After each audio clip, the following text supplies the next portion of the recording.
Now, turning back to that idea of not hugging someone enough, let's think about that for a moment. If you're an individual who is neglected or abused, and let's say you may have not been able to live with your family, or they were not able to take care of you, or you were in foster care, and you were put with strangers or other family members, and they didn't keep you.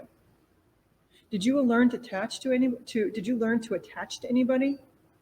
Did you learn that you can rely on anybody? You need to do that as an entrepreneur. Now, thinking of this neglect, is the sense of self-worth and efficacy honored and respected and grown under these circumstances?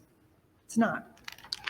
So how do we deal with that as human beings? Even if your life wasn't such that you were taken from your family and that you grew up in a loving or supportive environment, maybe you had things in your mind that stopped you from soaring because along the way somewhere, your voice wasn't heard or your needs were not met or you were otherwise neglected in a pivotal moment for you to take action. And if a successful business doesn't operate, and successful businesses do not operate unless you use your voice and your voice is heard. So how do we go from being neglected to soaring and creating a positive impact in the world?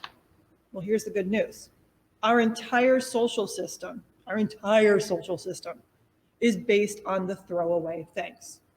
We have slogans to reduce, reuse, and recycle.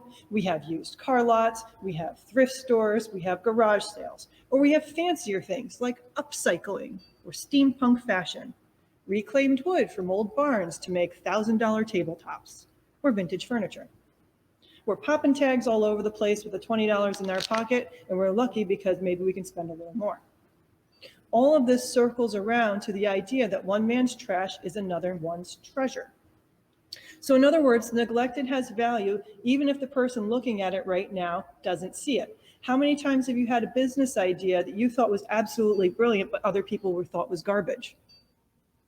How many of you took your idea that you knew was a good idea and ran with it? When you look at yourself in the mirror, what do you see value?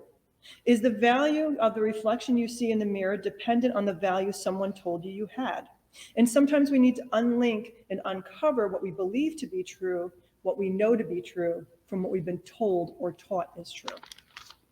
Neglect is manifested in our lives when we let our image of ourselves be a reflection of the negative, toxic gaslighting people have handed to us about us. It's the same thing with our business.